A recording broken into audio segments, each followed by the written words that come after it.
टीमें रायपुर के शहीद वीर नारायण सिंह स्टेडियम में आमने सामने थीं। मुकाबले का रोमांच टॉस से ही शुरू हो गया, जहां आरसीबी के कप्तान रजत पाटीदार ने टॉस जीता और बिना देर किए पहले गेंदबाजी करने का फैसला किया, जिसके बाद मुंबई की ओर से पारी की शुरुआत करने उतरे अनुभवी रोहित शर्मा और आक्रामक बल्लेबाज रयान रिकल्टन। दूसरी ओर आरसीबी के लिए नई गेंद थामे तैयार थे भुवनेश्वर कुमार। पहली ही गेंद से भुवी ने कमाल की लाइन लेंथ दिखाई और बल्लेबाजों को खुलकर खेलने का मौका नहीं दिया।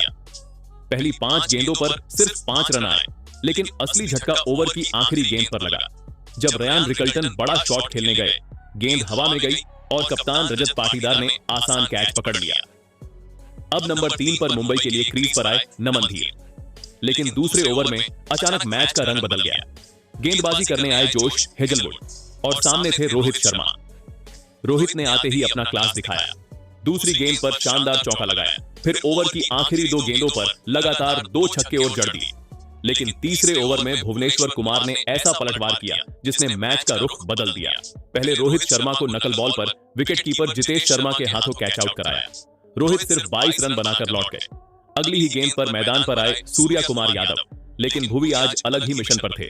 सूर्या ने कवर की तरफ शॉट खेलना चाहा, गेंद बल्ले का किनारा लेकर स्लिप में गई और वहां खड़े विराट कोहली ने शानदार कैच पकड़ लिया। सूर्या गोल्डन डक बनाकर और हुए और मुंबई 3 विकेट खोकर बैकफुट पर पहुंच चुकी थी। अब जिम्मेदारी थी तिलक वर्मा और नमन धीर पर। दोनों ने शुरुआत में संभलकर बल्लेबाजी की, फिर धीरे धीरे हाथ खोलने शुरू किए। पावर प्ले खत्म होने तक मुंबई ने 53 रन बना लिए थे, लेकिन 3 विकेट खो दिए थे। पावर प्ले के बाद आरसीबी ने स्पिन और स्लो गेंदों से रनगति पर ब्रेक लगा दिया।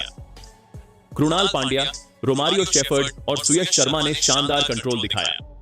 हालांकि नमन धीर ने बीच बीच में चौके और एक लंबा छक्का लगाकर दबाव कम किया। फिर आया 13वां ओवर और यही मुंबई के लिए बड़ा झटका बन गया। गेंदबाजी करने आए रसिक सलाम। ओवर की पहली 2 गेंदों पर नमन धीर ने लगातार 2 चौके लगाए, लेकिन तीसरी गेंद पर रसिक ने नीची रहती गेंद डाली और नमन धीर क्लीन बोल्ड।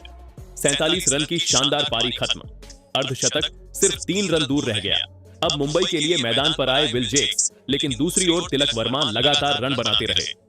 उन्होंने सिर्फ 37 गेंदों में अपना अर्धशतक पूरा किया, लेकिन डेथ ओवर्स में एक बार फिर आरसीबी के गेंदबाज हावी हो गए, जहां 18वें ओवर में भुवनेश्वर कुमार ने यॉर्कर डालकर सेठ बल्लेबाज तिलक वर्मा को चलता किया। तिलक ने 57 रन की शानदार पारी खेली। फिर 19वें ओवर में हेजलवुड ने कसी हुई गेंदबाजी करते हुए सिर्फ 6 रन दिए और 1 विकेट भी निकाला। आखिरी ओवर में रसिक सलाम ने कमाल की यॉर्कर डालते हुए बल्लेबाजों को हाथ खोलने का मौका नहीं दिया। इस तरह मुंबई की टीम 20 ओवर में 166 रन ही बना सकी। अब आरसीबी को जीत के लिए 167 रन चाहिए थे, जिसके बाद लक्ष्य का पीछा करने उतरी आरसीबी की शुरुआत बेहद आक्रामक रही। जैकब बेथल ने पहली ही 2 गेंदों पर 2 चौके जड़ दिए, लेकिन तभी दीपक चाहर ने सबसे बड़ा झटका दिया। उन्होंने विराट कोहली को गोल्डन डक पर आउट कर दिया। फिर देवदत्त पडिक्कल आए, कुछ अच्छे शॉट लगाए, लेकिन दीपक चाहर ने उन्हें भी चलता किया। कप्तान रजत पाटीदार भी ज्यादा देर टिक नहीं सके। पावर प्ले खत्म होने तक आरसीबी 47 रन पर 3 विकेट खो चुकी थी। अब सारी जिम्मेदारी थी जैकब बेथल और कृणाल पांड्या पर। दोनों ने शुरुआत में सिंगल डबल से पारी संभाली, फिर धीरे धीरे बाउंड्री लगानी शुरू की। कृणाल ने स्पिनर्स को निशाना बनाया, लंबे छक्के लगाए और रन रेट को कंट्रोल में रखा, लेकिन 13वें ओवर में जैकब बेथल आउट हो गए। फिर आए जितेश शर्मा और उन्होंने आते ही मैच में जान डाल दी। छक्के, चौके, आक्रामक बल्लेबाजी करनी उन्होंने शुरू कर दी। 15वें ओवर तक आरसीबी 118 रन पर पहुंच चुकी थी और अब आखिरी 5 ओवर में 49 रन चाहिए थे।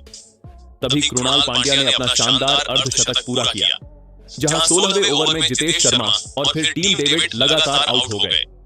अचानक मैच मुंबई की पकड़ में दिखने लगा, लेकिन दूसरी ओर कृणाल अभी डटे हुए थे। 18वें ओवर में कृणाल ने 2 विशाल छक्के लगाकर मैच फिर आरसीबी की तरफ मोड़ दिया। हालांकि आखिरी गेंद पर वह 73 रन बनाकर आउट हो गए, जिसके बाद 19वें ओवर में बुमराह ने सिर्फ 3 रन दिए। अब आखिरी ओवर में 15 रन चाहिए थे। गेंद थी राज अंगद बाबा के हाथ में। पहली कुछ गेंदों में वाइड एंड नो बॉल ने मैच को और रोमांचक बना दिया। फिर रोमारियो शेफर्ड आउट हो गए। अब क्रीज पर आए भुवनेश्वर कुमार और आरसीबी को 3 गेंदों पर 10 रन चाहिए थे। भुवी ने चौथी गेंद पर शानदार छक्का जड़ दिया। जिसके बाद अगली 2 गेंदों पर आरसीबी की टीम ने 3 रन बना लिए और इस रोमांचक महामुकाबले में 2 विकेट से जीत दर्ज कर ली। और इसी के साथ में अब आरसीबी की टीम पॉइंट्स टेबल में टॉप पर भी पहुंच गई। तो दोस्तों, आपके हिसाब से आरसीबी की इस जीत का असली हीरो कौन है? अपनी राय कमेंट में जरूर बताइएगा।